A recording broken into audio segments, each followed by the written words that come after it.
Olá, começa agora o Giro Nordeste. Estamos ao vivo pela TVE da Bahia. Você também pode acompanhar o programa nas emissoras parceiras em todos os estados da região Nordeste. Em 2 estados do Sudeste, no Espírito Santo pela TV Educativa e em São Paulo pela TVT. E ainda por nossas redes sociais, YouTube, Facebook e Twitter. A nossa hashtag é Giro Nordeste. Sejam bem-vindos e bem-vindas. A convidada da edição de hoje é a governadora do Rio Grande do Norte, Fátima Bezerra. Pedagoga e filiada ao Partido dos Trabalhadores, Fátima foi deputada estadual, deputada federal e senadora. Em 2018, foi eleita governadora do Rio Grande do Norte. Eu sou o Juraci Santana, da TVE Bahia, e vão participar do Giro Nordeste em seus respectivos estados. Iano Flávio, da TV da Universidade Federal do Rio Grande do Norte. Carla Soraya, da TV Ceará. Evanilson Santana, da TV Aperipê, em Sergipe. Ana Tereza Viegas, da TV da Universidade Federal do Maranhão.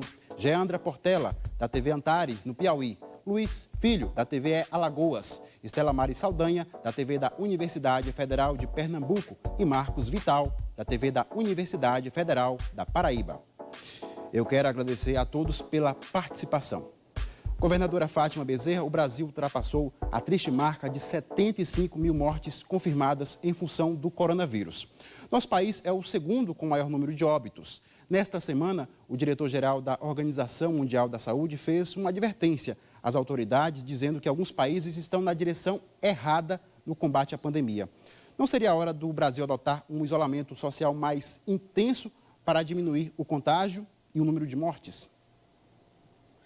Bom, eu quero inicialmente, Luiz, cumprimentar você, me permita aqui, cumprimentar aqui Iano, representando aqui a nossa TV universitária aqui do Rio Grande do Norte, cumprimentar aqui as mulheres, Ana Tereza, a Carla, a Estela, né? Cumprimentar aqui também a Geandra, a Luiz Filho, enfim, a Evanilson e os demais.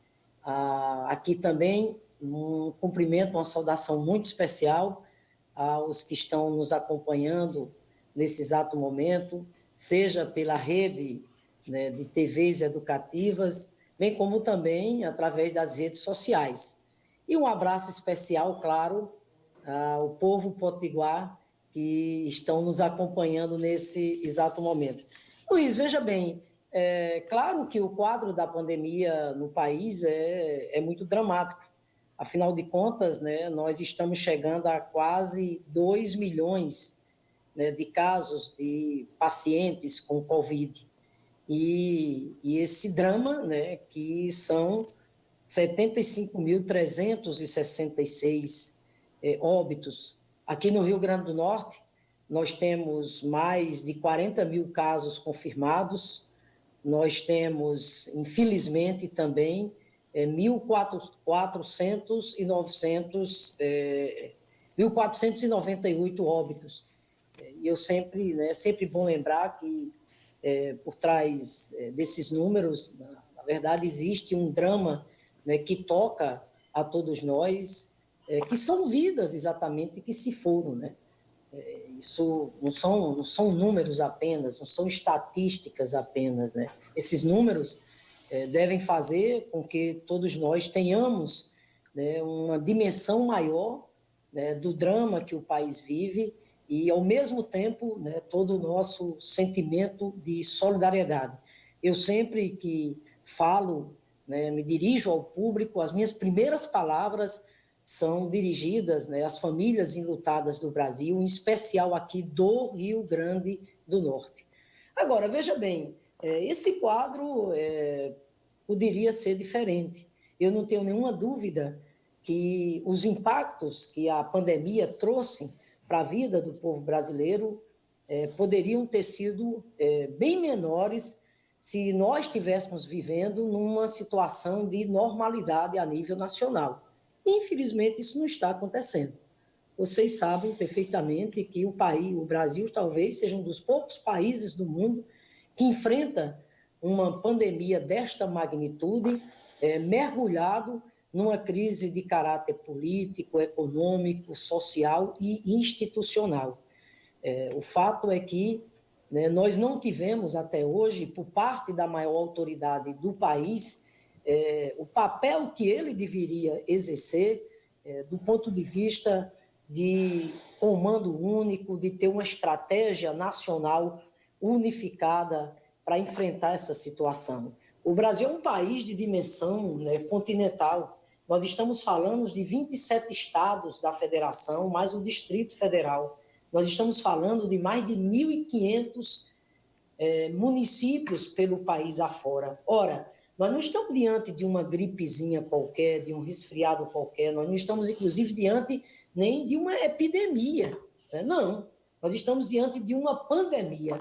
E, por isso mesmo, né, já se fazia mais do que necessário que, em se tratando de um contexto desse, você tinha que ter uma estratégia nacional unificada. E quando eu falo dessa estratégia nacional unificada, o quanto isso teria possibilitado que os estados e municípios pudessem ter avançado no sentido de ter as condições mais adequadas para que a gente pudesse garantir, né, uma assistência à saúde mais segura à nossa população.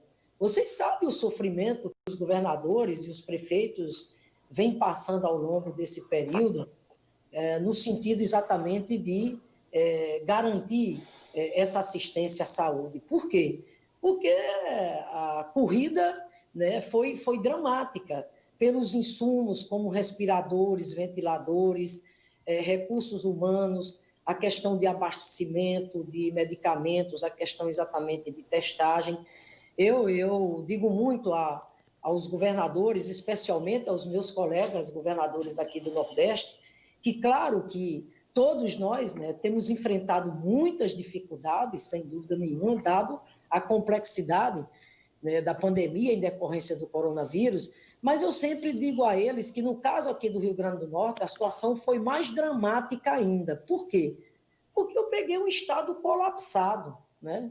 Na verdade, né, eu sou a primeira governadora no Rio Grande do Norte a quebrar esse paradigma de gestões há décadas que sempre tiveram aquele perfil oligárquico, aquele perfil conservador, né? E eu chego no Estado encontrando, repito, um Estado vivendo a mais grave crise fiscal, financeira, orçamentária da sua história.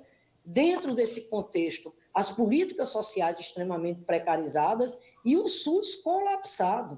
Para vocês terem uma ideia, gente, em 2018, a gestão anterior sequer cumpriu o mínimo constitucional de 12%. O que vocês acham? Então, o que nós íamos encontrar? Né? UTIs fechadas, nós íamos encontrar uma precariedade imensa. Então, foi dentro desse contexto, Luiz, e aí respondendo à sua questão, que nós, desde o início aqui, tomamos todas as medidas necessárias, sempre tendo a orientação exatamente da ciência para enfrentar essa situação. Quando você fala da questão do isolamento, ô Luiz, foi isso que a gente fez aqui durante exatamente 4 meses. Você sabe que o primeiro caso de coronavírus no Rio Grande do Norte foi detectado exatamente na primeira quinzena de março. Assim como nos outros estados, o vírus chegou aqui importado, porque ele veio exatamente da Europa, de um paciente que tinha estado lá pela Áustria, enfim, por França, né, pela Inglaterra, e ele chega importado, a exemplo dos demais. Em janeiro, nós já estávamos aqui com o nosso plano de contingência. O Rio Grande do Norte foi um dos primeiros estados a adotar o seu plano de contingências. E, a partir de março, nós somos um dos primeiros estados através dos decretos, a adotar as medidas restritivas, as medidas de isolamento social. Nós fomos um dos primeiros estados, por exemplo, a suspender as aulas. E, a partir daí, portanto, os decretos estabelecendo o funcionamento apenas dos chamados serviços essenciais. Ao mesmo tempo em que a gente, trabalhando aqui de maneira incansável, né, para fortalecer a nossa rede CESAP, ou seja, a rede de hospitais públicos, para disponibilizar leitos para acudir, né, o povo do Rio Grande do Norte que viesse a ser acometido com Covid. Não foi fácil, amigos, não foi fácil. Pelo contrário, eu não tenho nenhuma dúvida que esse período, né, vai ficar marcado como o período da história, né, mais difícil, tá entendendo, das nossas vidas. Porque não foi simples, repito, não foi fácil, diante exatamente, né, de todo esse contexto que a gente vive. Ou seja, de um lado, um presidente que não assumiu o seu verdadeiro papel, realmente de coordenar, de ter uma estratégia nacional para que nós pudéssemos enfrentar em melhores condições os impactos dessa pandemia, como se não bastasse. Um presidente que resolveu discordar do mundo inteiro quando assume uma postura negacionista, ou seja, ele não acredita no isolamento social. E você imagina como é que fica a cabeça do cidadão. A governadora dizendo que é para ficar em casa, né? Aí o prefeito, de repente, diz outra, e o presidente dizendo não, não é bem assim, né? Inclusive com as atitudes, infelizmente, que ele tomou, né? Que acabaram sendo um incentivo às aglomerações. Então, é nesse contexto, vou concluir essa primeira pergunta, que eu quero aqui dizer para vocês o seguinte: foram 4 meses aqui de medidas restritivas de isolamento social. Nós estamos retomando as atividades econômicas de forma muito responsável, segura, de uma forma gradual. Agora, só estamos fazendo isso agora, Luiz, porque efetivamente os dados da pandemia já nos permitem, mas chamando a atenção da população, né, que nada de que a pandemia passou, de que o vírus foi embora, nada disso, pelo contrário. Esse momento agora é o momento mais desafiador, que vai exigir mais ainda, né, o envolvimento da população, do ponto de vista de cumprir com as medidas ainda restritivas em curso, os empresários de cumprir rigorosamente os protocolos sanitários necessários, e o governo, ao mesmo tempo, claro, fazendo o seu papel, que é garantir a assistência à saúde da população. Obrigado, governadora. Começamos aqui pela Bahia e ainda temos a participação de 8 colegas entrevistadores. E vamos a Natal, capital do estado administrado pela governadora Fátima Bezerra. Quero chamar Iano Flávio Maia, da TV da Universidade Federal do Rio Grande do Norte. Olá, governadora. Seja bem-vinda ao Giro Nordeste, seja bem-vinda de volta à TV Universitária. Há tempo a gente não se encontra por aqui. Governadora, no início de junho, a senhora decretou que a retomada da economia se daria quando a gente tivesse índices confortáveis na redução do número de casos e na ocupação de leitos de UTI abaixo de 70%.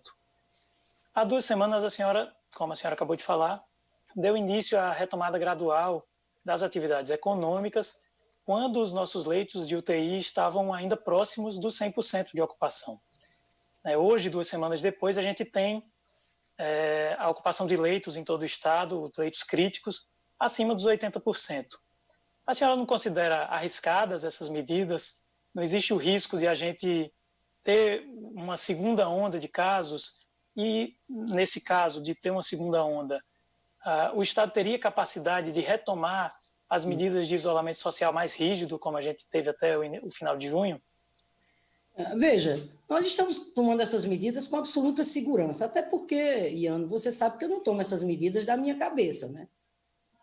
Eu estou aqui na função de gestora, mas essas medidas eu tomo aqui com base na ciência, com base na orientação da Organização Mundial de Saúde, com base aqui no nosso comitê científico local, diga-se de passagem, um comitê formado por especialistas das mais diversas áreas, né, portanto, de grande preparo, colocando o seu saber científico a serviço da comunidade, coordenados, inclusive, pelo nosso secretário de Saúde, doutor Cipriano, que é uma importante autoridade sanitária, não só no nosso estado, mas no nosso país. Então, veja bem, primeiro, essas medidas, repito, são pautadas pela orientação que a gente tem do comitê científico.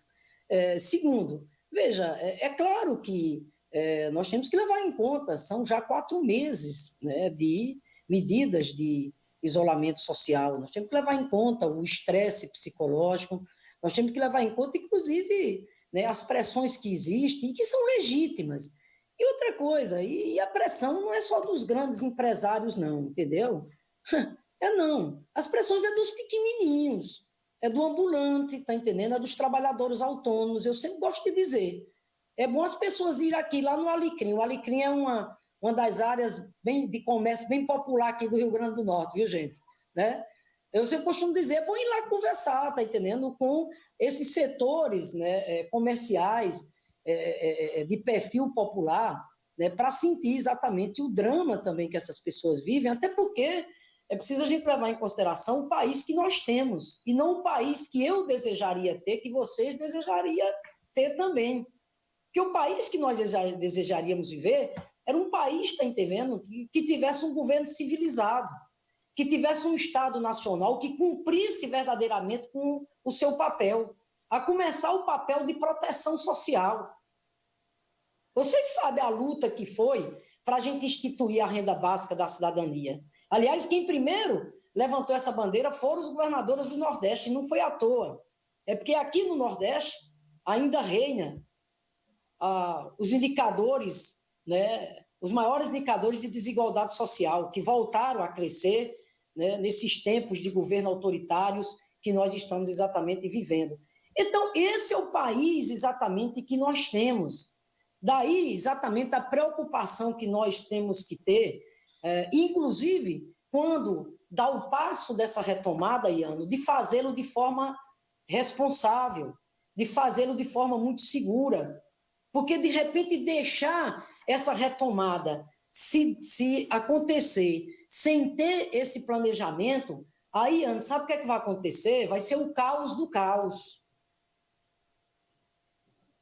Então, veja, né, aqui havia uma perspectiva, meus caros amigos, minhas caras amigas, de retomada das atividades econômicas desde o dia 1º de junho. E nós, né, adiamos por 30 dias. E por que nós adiamos por 30 dias? Porque exatamente nos dados epidemiológicos, as condições da assistência à saúde da população não permitiam. Tanto é que, quando foi no dia 1º de julho, nós adiamos por 30 dias, pode olhar, né, fazer uma pesquisa. Nós fomos o último estado a começar a retomada das atividades econômicas. Em 1º de julho, nós começamos a retomada. E com 8 dias, eu tive a coerência e a responsabilidade e a coragem de suspender. E suspendi. Mesmo em meio, está entendendo, a uma muita insatisfação. Por que eu suspendi? Suspendi exatamente por isso. Porque, ao discutir com o comitê científico, naquele momento, em que pese a nossa taxa de transmissibilidade, graças a Deus, né, já estava em declínio, mas tinha um problema. Qual foi o problema? Nós não tínhamos conseguido garantir uma taxa de ocupação de leitos abaixo de 80%. Estava em torno de quase 100%. Suspendemos. E fomos retomar, só para concluir, fomos retomar exatamente agora, nesta quarta-feira, agora que nós retomamos. Sabe por que nós retomamos? Porque, graças a Deus, nós conseguimos, né, ter uma taxa de ocupação de leitos que está variando entre 75%, mais de 80% um pouco, mas está dentro daquele critério que nós estabelecemos, que é entre uma fração e outra da continuidade da abertura das atividades econômicas, essa quantidade de leitos está controlada. Se não tiver, eu suspendo novamente. Eu espero que isto não aconteça, porque não é isso que o governo quer, não é isso que o povo quer de maneira nenhuma. Agora, para que isto não aconteça, eu tenho sido muito clara. Eu disse aos empresários, o papel de vocês qual é? É cumprir rigorosamente os protocolos sanitários que vocês assinaram.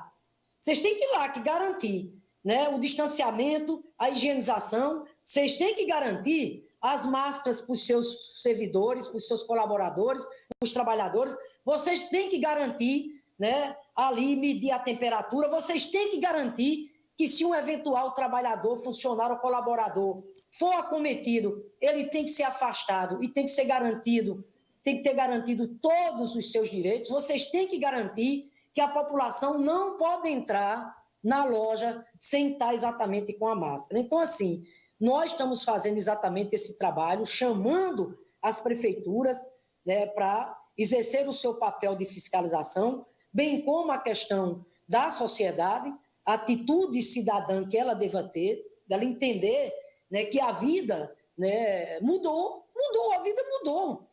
A vida mudou, a gente tem que adquirir esse padrão agora, né, que é, por exemplo, usar máscara. Eu não estou usando máscara aqui com vocês agora porque eu estou aqui num ambiente fechado. Mas eu não ponho o pé fora aqui de maneira nenhuma nas minhas atividades presenciais sem usar máscara. Aliás, o que é obrigatório no Rio Grande do Norte. Aliás, o Rio Grande do Norte, vou concluir, que criou o programa Rio Grande do Norte Mais Protegido, que é a produção e distribuição de máscaras para a população. O Rio Grande do Norte Mais Protegido, que já distribuiu mais de 4 milhões de máscaras, vai chegar a 7 milhões e seguramente é o maior programa de produção e distribuição de máscaras proporcionalmente implantado no nosso país. Então, é com esse sentimento de ano que a gente está trabalhando. Ali, com o nosso comitê científico acompanhando, né, com a nossa força-tarefa, diálogo com todos os poderes, né, com a sociedade. E, graças a Deus, quero concluir mesmo dizendo, né, que começamos essa semana que está terminando, com dados positivos, quando o Rio Grande do Norte hoje está no ranking dos estados com os casos em queda. Aliás, somos o segundo estado a nível do Brasil que mais está reduzindo os casos de coronavírus. Muito obrigado, governadora. Só quero pedir que a senhora tente um pouco ser mais sucinta, porque como temos certo. ainda 7 colegas, né, temos muitas questões ainda a tratar para dar tempo de falar com todo mundo. Tá certo? Ok. Muito obrigado. Agora o Giro Nordeste segue para Fortaleza. É a vez da participação de Carla Soraya, da TV Ceará.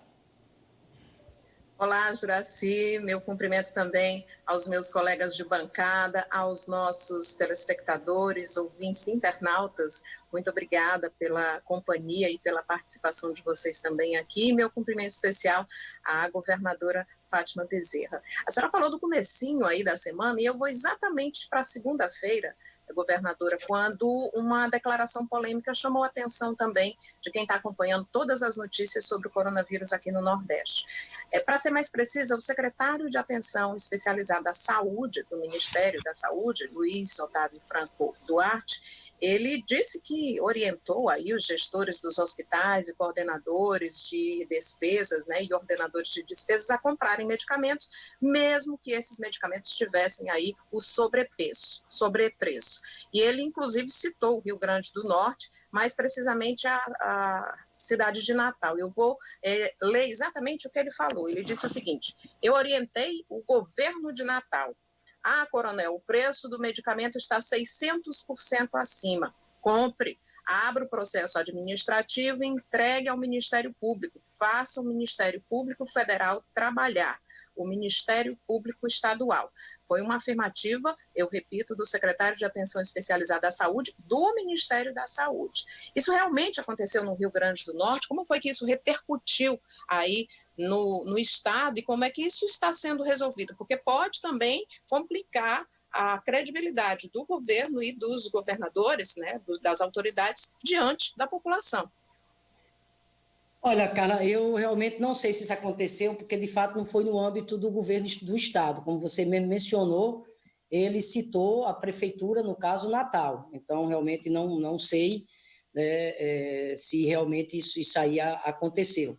Eu estou dizendo, no caso, ele se referindo a Natal, porque esse diálogo não houve, né, a nível do governo do Estado. Agora, é uma declaração extremamente infeliz, né? Extremamente infeliz. Na verdade, o secretário deveria estar dizendo, está entendendo, que o Ministério da Saúde estaria acompanhando, né, que o Ministério da Saúde, por exemplo, iria criar uma câmara, digamos, de acompanhamento, né, do ponto de vista da aquisição desses insumos, dadas as dificuldades que a gente vem enfrentando ao longo de todo esse período. Isso é que ele devia estar dizendo, e não fazer uma declaração extremamente, está entendendo, inoportuna, incabida como essa. Aqui, Carlos, o que eu posso aqui dizer para você é o seguinte, nós aqui no Rio Grande do Norte, desde o início, que nós criamos aqui uma força-tarefa, a Secretaria de Saúde, junto com as demais áreas do governo, até porque uma crise dessa magnitude, a Secretaria de Saúde, por mais que tivesse vontade, não teria condições de dar conta. E dentro dessa força-tarefa, Carla, nós criamos, inclusive, um setor de inteligência. Por quê? Porque lá está não só a área econômica, lá está também outras áreas sociais, lá está, por exemplo, a Procuradoria-Geral do Estado, está a Controladoria-Geral do Estado. Por quê? Porque diante da situação de emergência que nós vivemos, afinal de contas, são vidas que estão em jogo, então você tem que ter pressa, né?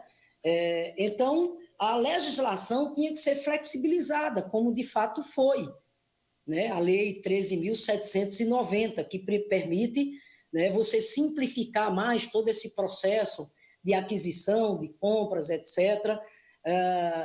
Por exemplo, fazer compras, pagamentos antecipados, etc. O que eu quero dizer é que exatamente pela legislação ter sido simplificada, que aqui nós tivemos o cuidado de, através dessa força-tarefa, inclusive com o setor de inteligência dentro dela, para que nós pudéssemos realmente cumprir rigorosamente todo o ritual do ponto de vista da legislação que é exigido. Segundo, acrescento aqui o diálogo nosso com os ministérios públicos do meu estado, o Ministério Público Estadual, o Ministério Público Federal e o Ministério Público do Trabalho, que no seu papel de fiscalização, e a eles compete exatamente o papel, tem dado uma colaboração inestimável nesses tempos que nós estamos vivendo aqui no Rio Grande do Norte. Na verdade, todo esse processo tem passado pelo acompanhamento dos ministérios públicos.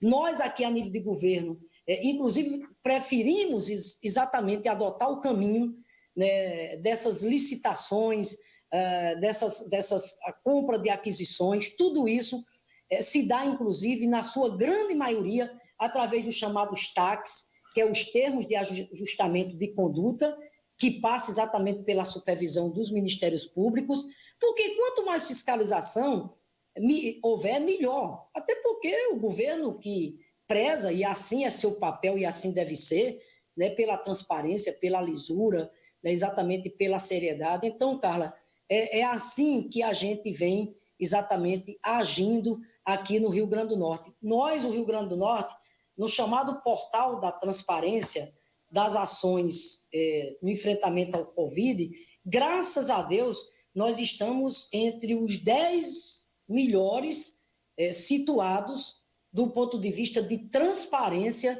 no uso, né, dos recursos públicos, seja os recursos que nós recebemos do governo federal, bem como os recursos próprios que o governo tem investido, bem como doações que nós temos recebido. Obrigado mais uma vez, governadora. Quem está assistindo ao Giro Nordeste pode fazer perguntas e comentários nas nossas redes sociais, YouTube, Facebook e Twitter. Vamos seguir para Aracaju, em Sergipe, para falar com Evenilson Santana, da TV Aperipê. Cumprimentando os colegas, Juraci, governador e a todos que nos acompanham. A minha pergunta é direta, governadora. A senhora falou agora há pouco sobre, inclusive, que o Estado suspendeu logo as aulas, logo no início, e muito tem se falado sobre vários setores, e eu percebo no Brasil inteiro um pouco o esquecimento da área de educação. Sendo bem franca, a senhora acredita que é possível ainda termos o retorno das aulas aí no seu estado, acompanhando os seus números e, sobretudo, mesmo a senhora dizendo que já tem evoluído de algum modo, aí, é tanto que essa curva epidemiológica já começa a decrescer. A senhora acredita mesmo até que ponto, eu lhe pergunto, as aulas já deveriam estar retornando e quais as consequências? Há um planejamento para que se trabalhe esse retorno no sentido de aproveitar conteúdo, aproveitar ainda todo esse tempo perdido, porque muitos consideram que o ano praticamente já acabou. Evenilson, esse é um debate realmente que me toca muito, né? Até porque não é só a governadora, é a professora que sou, né? E eu confesso a você, né, que nós estamos aqui ainda avaliando isso com muito cuidado. Pra você ter uma ideia, a prorrogação das aulas aqui no Rio Grande do Norte, Evanilson, foi para o dia 17 de agosto. Contudo, respondendo a você concretamente, eu não tenho hoje dados seguros para dizer que essas aulas retornam em agosto. Não tenho. E veja bem, né, como é do nosso feitio, desde o início nós temos o comitê aqui, que coordenado pela nossa Secretaria Estadual da Educação, que envolve a nossa Universidade do Estado, as outras universidades públicas, as universidades privadas, o Conselho Estadual da Educação, enfim, as secretarias municipais de educação e a rede privada de ensino, né? Que tem feito todo o diálogo do ponto de vista das medidas que a gente tem tomado relacionadas à questão da educação. Agora, essa semana, Evanilson, eu instituí aqui um outro comitê, é o Comitê de Gestão. E esse Comitê de Gestão já começou exatamente a fazer esse trabalho. Primeiro, nós temos aqui cerca de 215 mil estudantes na rede estadual, somados mais 600 que a gente tem nas redes municipais, com mais o contingente das universidades públicas e privadas, nós estamos falando de um universo populacional de 1 milhão de pessoas, o que corresponde praticamente a 1/3 da população do Rio Grande do Norte, que é em torno de 3 milhões e 500. Aliás, eu quero aqui até ressaltar que essa semana o professor José Dias, né, que é um professor físico, né, muito respeitado, bem como o nosso comitê científico aqui no plano local também, tem colocado que uma das medidas que contribuiu seguramente para que o Rio Grande do Norte não tivesse uma situação mais difícil ainda, uma das medidas que foram mais assertivas foi exatamente essa medida de suspensão das aulas. Inclusive porque nós começamos muito cedo, né, pelo quanto tirou de circulação um contingente correspondente a 30% da população. Então, veja bem, então esse comitê de gestão agora, o que é que está fazendo? Está fazendo todo o levantamento exatamente de como é que está a infraestrutura da escola. Ao mesmo tempo, claro, em que nós temos aqui olhado também para os nossos estudantes, porque eu sempre gosto de ressaltar que os estudantes é um dos segmentos mais sacrificados nesses tempos de pandemia que nós estamos vivendo. Os estudantes como um todo. Porque ninguém vem aqui querer dizer que a aula presencial é igual ao ensino à distância. Claro que não é. E para os estudantes da rede pública, essa situação é mais dramática ainda. Afinal de contas, nós estamos falando de um contingente expressivo dos nossos garotos e garotas que não tem computador em casa, não. Que não tem esse recurso tecnológico que eu estou tendo aqui agora para me comunicar com o Nordeste, com o Espírito Santo. Eles não têm. Então, essa criançada ficou sem aula presencial e ficou exatamente também sem o chamado ensino à distância. E ainda ia ficar sem merenda. Mas aí toda a luta que nós fizemos, mais uma vez, a mobilização junto ao Congresso Nacional, foi modificada aquela legislação do Programa Nacional de Alimentação Escolar e, graças a Deus, aqui no Rio Grande do Norte, rigorosamente nós estamos entregando a merendinha escolar. Mais de 215 mil kits de merenda escolar que nós entregamos, inclusive com a participação da agricultura familiar. Aqui não foi a merenda escolar entregue através de voucher, dessas coisas, não. Aqui foi com a participação da agricultura familiar, através de um programa que nós temos aqui, que é o Programa Estadual das Compras Governamentais. Então, claro, segurança alimentar, garantir aos nossos estudantes, porque muitas vezes essa merenda escolar é a única refeição, ou a refeição mais principal, mais importante, a que eles exatamente têm direito. Eu sei muito bem o que é isso, porque eu não falo de boca para fora, não. Né? Eu não nasci em berço de ouro, vou só concluir. Então, quero dizer, concluindo aqui para você, Evanilson, é que, nesse caso, nesse momento, o que é que nós estamos aqui agora, nesse comitê de gestão, fazendo todo esse levantamento, do ponto de vista da infraestrutura da escola, como é que a escola vai estar em condições de adotar os protocolos sanitários, porque eu não vou aqui liberar a escola para professor, se o professor não estiver lá com seus equipamentos de proteção, se não tiver a mesma garantia exatamente para os nossos estudantes, ao mesmo tempo em que nós estamos estudando, né, o formato de como retomar, né, esse ano que está praticamente perdido, como é que a gente vai juntar esse ano, somar os meses que nós temos com o ano que vem, de forma, né, a fazer todo esforço para recuperar o direito dos nossos estudantes, que é o direito à aprendizagem. Governadora, muito obrigado. Para você que nos acompanha, já passamos da metade do Giro Nordeste e ainda temos a participação de 5 estados da região. E seguimos com a rodada de perguntas à governadora do Rio Grande do Norte, Fátima Bezerra. Vamos a São Luís, momento da participação de Ana Tereza Viegas, da TV da Universidade Federal do Maranhão. Olá, Juraci, amigos de bancada, telespectadores em casa, governadora Fátima Bezerra. Eu sei que nosso tempo está curto, outros amigos também precisam participar, mas, governadora, eu acompanhei uma entrevista da senhora ainda no início da pandemia, relatando como a senhora encontrou a área da saúde no Rio Grande do Norte em estado de colapso e batalhou bastante para reestruturar esse setor importantíssimo, né, para a pandemia, para essa nova realidade que agora todos nós estamos nos enfrentando. E essa nova realidade mostrou a necessidade de cada vez mais se proteger o SUS. Então, eu queria só que a senhora pudesse fazer um breve relato em número de leitos, de contratação de profissionais e essa questão envolvendo a proteção do SUS. Eu sei que o nosso tempo está curto. Obrigada. Obrigada. Obrigada, Ana Tereza. Como eu disse, encontramos aqui o SUS colapsado, né? Inclusive com UTIs fechadas. E esse, sem dúvida nenhuma, né, foi o nosso maior desafio, considerando exatamente, né, a pandemia, né, que estava chegando. Mas quero dizer aqui para você, graças a Deus, dos avanços que nós obtivemos nesse contexto. Para vocês terem uma ideia, em toda a história do SUS, até hoje tinham sido instalados 380 leitos de UTI. Em 4 meses de pandemia, Ana Tereza, nós já instalamos 292 leitos de UTI, que somados aos leitos clínicos, nós instalamos mais de 540 leitos no Rio Grande do Norte só para pacientes Covid.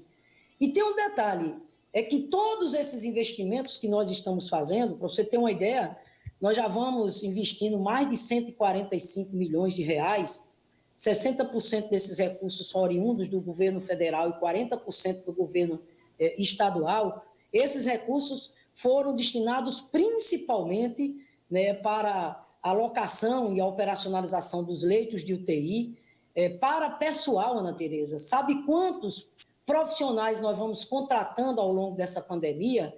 Mais de 2.600 profissionais de saúde. Inclusive, nesse contingente, temos 1.000 profissionais que foram contratados já permanentemente, porque foram os concursados. Os demais são temporários. Então, enfim, fazendo esse investimento imenso, né, no SUS para garantir, repito, a assistência à saúde da nossa população. Graças a Deus, nós estamos hoje, né, com essa rede aqui de hospitais instalada em várias aqui regiões. É evidente que o foco central é Natal e a região metropolitana, mas nós temos no Seridó, nós temos na região oeste, nós temos aqui também na região do Rio Grande, na região do Vale, ou seja, nós já instalamos, repito, ao todo 542 leitos para pacientes Covid, entre leitos críticos e leitos de UTI, e estamos ainda em processo de instalação de mais leitos, né, durante esses próximos dias. E um detalhe aqui importante é que, ao não optar aqui pelo modelo de hospital de campanha, nós vamos deixar esse legado para a população, porque esses leitos, Ana Tereza, eles não serão desmobilizados.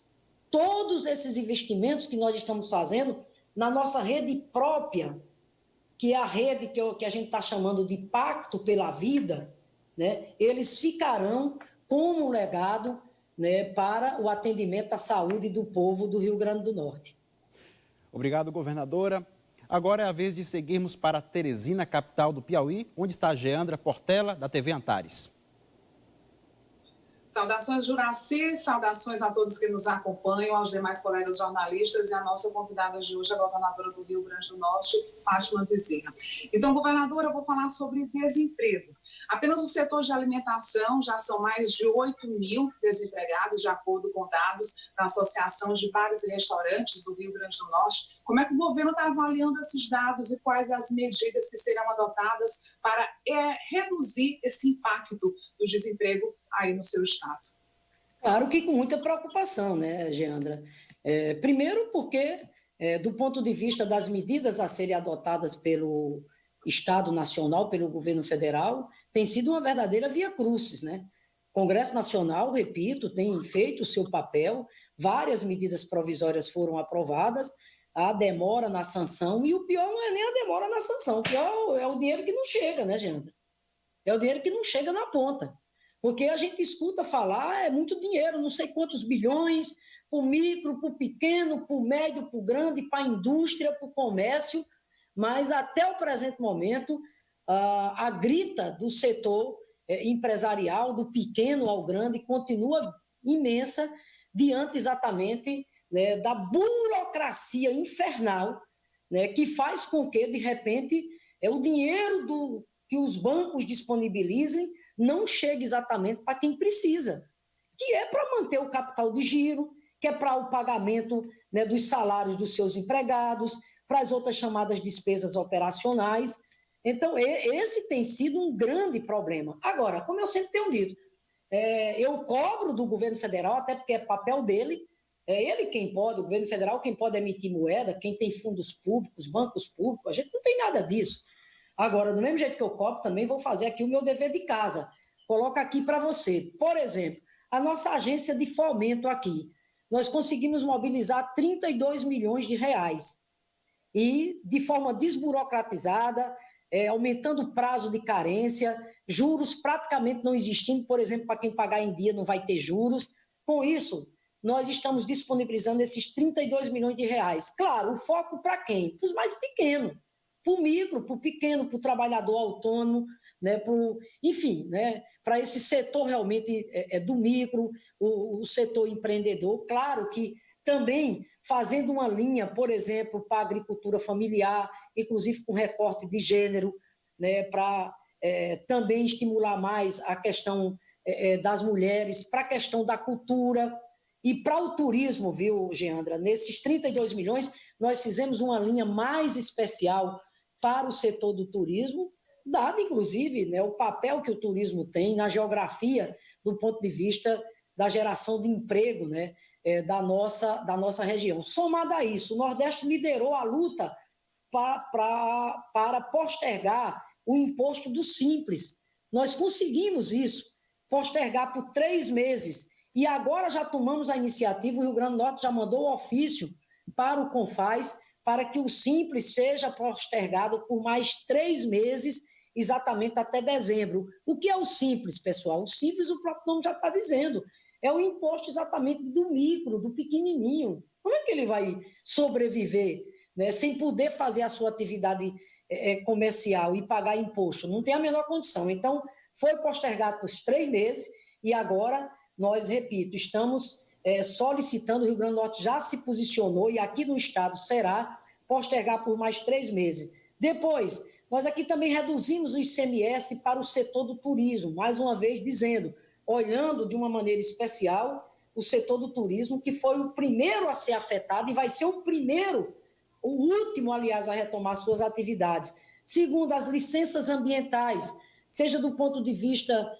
né, dos nossos órgãos de defesa ambiental, seja do ponto de vista do Corpo de Bombeiros, prorrogando os prazos dessas licenças. Também aqui, né, para as famílias, né, vulnerabilidade social. Nós, desde o início, nós aqui isentamos, ou, aliás, suspendemos o pagamento da taxa da água para as famílias que se enquadram na tarifa social. Elas não estão pagando a conta da CAERN, da água, bem como o ICMS de energia. Então, são essas, Geandra, algumas das ações que nós temos tomado aqui no plano local, entendendo a importância delas, dado exatamente os impactos, né, da pandemia, em decorrência da necessidade do isolamento social que causou na atividade econômica, inclusive com reflexos imensos, né, para as nossas receitas estaduais. Obrigado mais uma vez. A nossa hashtag para quem quiser fazer perguntas e comentários é Giro Nordeste. Ainda temos a participação de 3 estados. A convidada desta edição é a governadora do Rio Grande do Norte, Fátima Bezerra. Vamos a Maceió falar com Luiz Filho, da TVE Alagoas. Prazer falar com você, Juraci. Um abraço a todos os companheiros da bancada. Governadora, um fato que me chamou a atenção foi a divisão no plano de contingência da Covid-19 aí no Rio Grande do Norte. Há um plano para povos quilombolas, negros, LGBT, população de rua. Eu queria saber qual o motivo dessa divisão no plano de contingência e se já se deu para observar um resultado na prática durante a pandemia, governadora. Não, mas, desculpe, você está falando uma divisão do plano de contingência em que aspecto? Eu não consegui, por favor, não estou conseguindo entender. Eu observei que o Rio Grande do Norte ele fez o plano de contingência geral e depois fez um plano por categoria, por etapas, por grupo de pessoas, população de rua, quilombolas, negros, indígenas, apatriados. O que é que muda com essa divisão? As ações são diferentes para cada grupo? Há uma priorização na hora do atendimento? O que é que trouxe de diferença essa divisão? Bom, veja, Luiz, deixa eu esclarecer. Primeiro, não tem essa diferença aqui de maneira nenhuma, Luiz. O plano de contingência é para o Estado como um todo. O que é o plano de contingência? Primeiro está lá a assistência à saúde. Nós temos o nosso comitê científico, tem lá, por exemplo, a questão, né, dos protocolos no que diz respeito à questão da orientação do medicamento. E dentro do plano de contingência estão lá exatamente, né, a questão da necessidade das medidas restritivas e das medidas de isolamento social. O que eu quero aqui aproveitar para dizer para você é que aqui nós temos, inclusive, tido um olhar todo especial para esses segmentos, Luiz, até porque não podia ser diferente, né?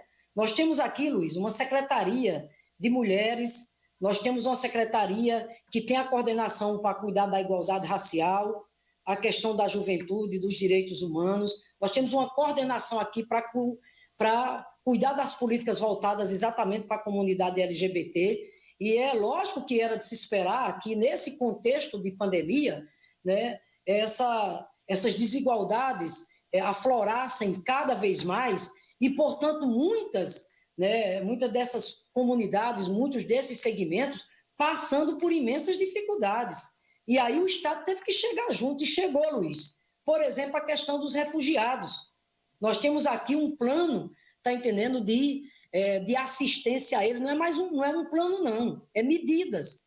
Tanto é que, graças a Deus, eu não digo isso aqui com orgulho, até porque é meu dever, o Estado foi, inclusive, homenageado pelo Comitê Nacional e Internacional de Atendimento aos Refugiados pelas medidas que nós tomamos aqui, garantindo a eles dignidades.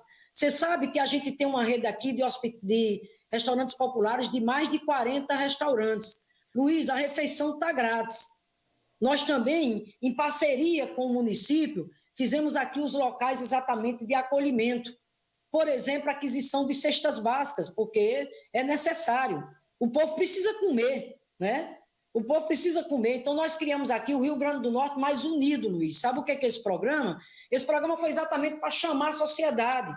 Chamou o setor empresarial, chamou diversos segmentos da sociedade, por exemplo, a Associação dos Supermercados, e com isso nós conseguimos doações de muitos alimentos. O governo também investiu e nós estamos já fazendo um programa de distribuição de cestas básicas, já entregamos mais de 5 mil cestas básicas, e agora, com recursos próprios, nós vamos adquirir, já estamos adquirindo a doação de mais 10 mil cestas básicas, exatamente para acolher, porque seja o quilombola, seja o refugiado, sejam os povos tradicionais, seja a comunidade LGBT, essas pessoas estão passando por imensas dificuldades. E aí o papel do Estado de trazer a proteção a elas, não como favor de maneira nenhuma, mas como nosso dever. Então é isso que nós estamos fazendo aqui, amigo. Obrigado, estamos chegando no finalzinho do nosso Giro Nordeste e faltam 2 estados. E vamos a Recife, é a vez de Estela Maris Saldanha, da TV da Universidade Federal de Pernambuco, fazer a pergunta à governadora. Governadora, boa noite. Juraci, boa noite aos meus colegas de bancada. Governadora, os números da pandemia da Covid-19 no Brasil. A gente já tem mais de 75 mil mortes e aproximadamente 2 milhões de contaminados.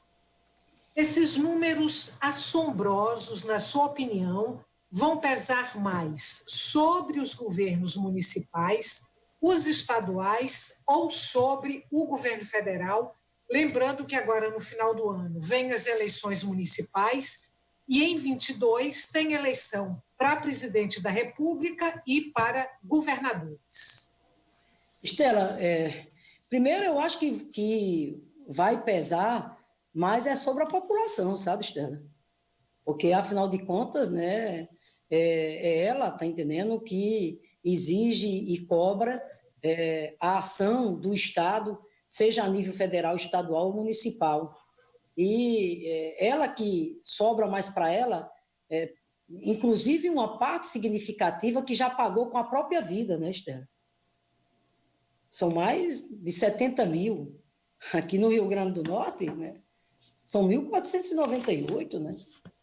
Nós não podemos, de maneira nenhuma, né, se acostumar com isso, de forma alguma, né?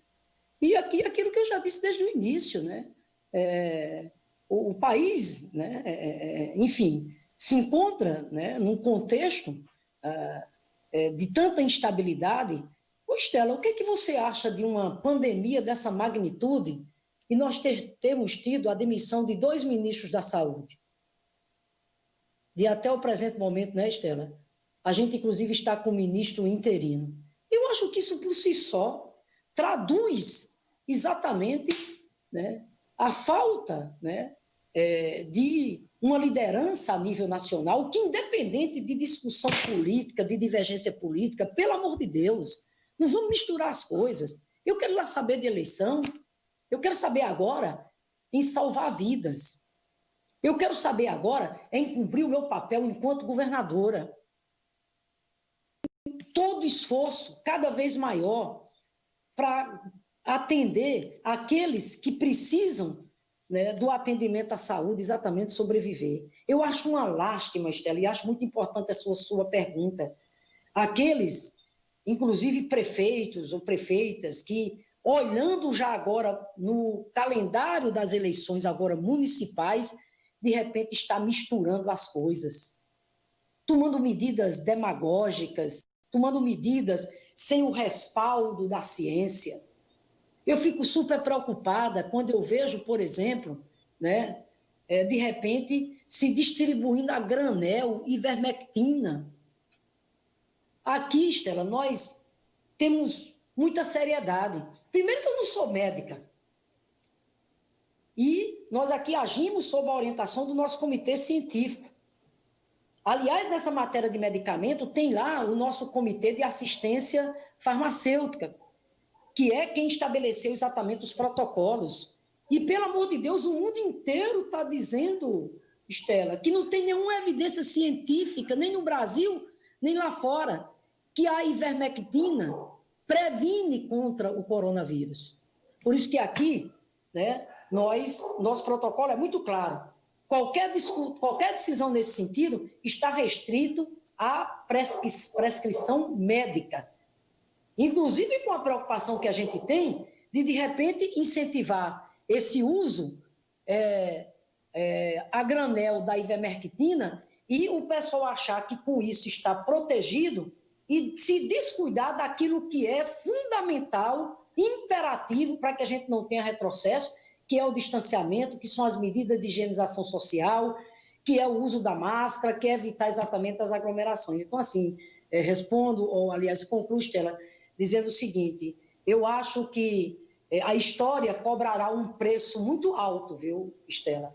Daqueles, está entendendo, que misturaram as coisas, daqueles que efetivamente não tiveram o discernimento, a sabedoria de entender que nesse momento toda e qualquer divergência, seja programática, eleitoral, partidária, seja de que natureza for, ela tinha que estar em segundo plano, porque nesse momento é um momento que requer união, que requer solidariedade e que requer responsabilidade para que a gente possa cuidar da saúde da nossa população. Obrigado mais uma vez, governadora Fátima Bezerra. Finalzinho do Giro Nordeste, ainda dá tempo de uma pergunta rápida e uma resposta rápida. Vamos para João Pessoa, quero chamar Marcos Vital, da TV da Universidade Federal da Paraíba. Bem, olá, governadora Fátima Bezerra, olá, telespectadores do programa Giro Nordeste, Juraci Santana e demais colegas entrevistadores desta edição. Governadora, eu não quero falar sobre Covid-19. Gostaria de perguntar à senhora o que a senhora acha da presença acanhada da mulher na política brasileira. A senhora que é hoje, na atualidade, a única governadora, ou seja, a única pessoa do sexo feminino a governar uma unidade de federação dentre as 27 existentes no Brasil. Marcos, meu abraço aí para você e meu abraço aos meus queridos conterrâneos, né, aí da Paraíba. Eu sou uma migrante, sou paraibana, nasci lá na cidadezinha de Nova Palmeira, migrei para o Rio Grande do Norte, ainda na adolescência, o Rio Grande do Norte que me acolheu, né, com tanto carinho e tanto respeito. Mas, Marcos, é verdade. Ainda ontem eu participava aqui de uma live aqui, onde a gente estava aqui refletindo sobre o 15 de julho, onde eu instituí, ao sancionar uma lei, o Dia Estadual de Combate ao Feminicídio, né? E eu dizia exatamente ontem aqui que como a participação das mulheres na política, no país, ainda é muito lenta. Você vê, de 27 estados da federação, eu sou a única mulher governadora, né? Aliás, em um estado que, é verdade, tem um pioneirismo, né, na luta das mulheres, né, pela emancipação política. Afinal de contas, aqui não é só a terra de Nísia Floresta, aqui é a terra onde se deu o primeiro voto feminino no país, né, que foi através de Celina Guimarães. Mas você veja, a única governadora, né, isso mostra o quanto a política institucional ainda está fechada para nós, interditada para nós. A nossa representação no âmbito do Congresso Nacional é totalmente, inversamente proporcional à presença que nós temos exatamente na sociedade brasileira. Somos mais exatamente da metade. E por aí vai. Agora, é evidente, Marcos, que isso se deve ainda a toda uma tradução de natureza cultural, né? Enfim, toda a questão do patriarcado, né? Que traz exatamente, né, a questão do machismo e o fato, né, que nós não conseguimos ainda, né, dar os passos mais avançados que necessitariam ser dados para que a gente tivesse uma democracia realmente plena, né, com a participação mais representativa exatamente das mulheres. É por isso que eu tenho colocado aqui muito rapidamente, Juraci, dizer o seguinte, por isso que aqui, né, nosso olhar, nós criamos aqui essa Secretaria de Mulheres, Marcos, e não foi uma secretaria decorativa, não. É uma secretaria onde, de fato, ela tem um papel de articular todas as demais políticas junto às demais outras secretarias, olhando, né, para a questão da promoção de defesa dos interesses das mulheres, inclusive que nesse momento também de contexto de pandemia requer um olhar mais especial, haja visto que a situação do ponto de vista da violência se agravou mais ainda. Não porque a pandemia trouxe o problema do feminicídio, não, isso é um problema já existente. Agora a pandemia agravou. Agravou por quê? Porque, infelizmente, a violência doméstica contra as mulheres, Ana Tereza, acontece em muitos casos exatamente dentro de casa, Estela. E é exatamente lá onde a mulher está a maior parte do tempo agora, em decorrência exatamente, né, da necessidade do isolamento social. Ela está lá exatamente junto do agressor. Por isso que, rapidamente, me permita, aqui nós instituímos, Juraci, a delegacia virtual. A delegacia virtual para que as mulheres, né, as pessoas possam exatamente fazer a sua denúncia nesses tempos de isolamento social, através de todas as plataformas. Aqui nós também sancionamos uma lei que estabelece uma multa, e uma multa pesada para o síndico, aqueles que tomam conta dos edifícios, aqueles que lá estão, e ao constatar um caso de violência contra as mulheres, também crianças e idosos, se ele não fizer a denúncia e depois nós chegarmos ao conhecimento, ele vai ser exatamente multado. Assim como a questão também da casa-abrigo. Então, nós estamos tendo aqui, nesse momento, repito, um olhar muito especial, né, para a situação das mulheres, até porque esse é um governo de todos e todas, e quando a gente fala de um governo para todos e para todas, eu tenho que levar em consideração que mais da metade da população aqui do Rio Grande do Norte, inclusive, é formada por mulheres. E as mulheres, né, elas não nasceram, né, para viver sendo desrespeitadas, para viver com violência, com preconceito, não. Elas nasceram para viver com respeito, sem violência e com dignidade. Mais uma vez, obrigado, governadora Fátima Bezerra. Quero também agradecer aos entrevistadores, Iano Flávio Maia, da TV da Universidade Federal do Rio Grande do Norte, Carla Soraya, da TV Ceará, Evenilson Santana, da TV Aperipê, em Sergipe, Ana Tereza Viegas, da TV da Universidade Federal do Maranhão, Geandra Portela, da TV Antares, no Piauí, Luiz Filho, da TVE Alagoas, Estela Mari Saldanha, da TV da Universidade Federal de Pernambuco e Marcos Vital, da TV da Universidade Federal da Paraíba. Muito obrigado também a vocês que acompanharam o Giro Nordeste. A gente volta na semana que vem. Até o próximo programa.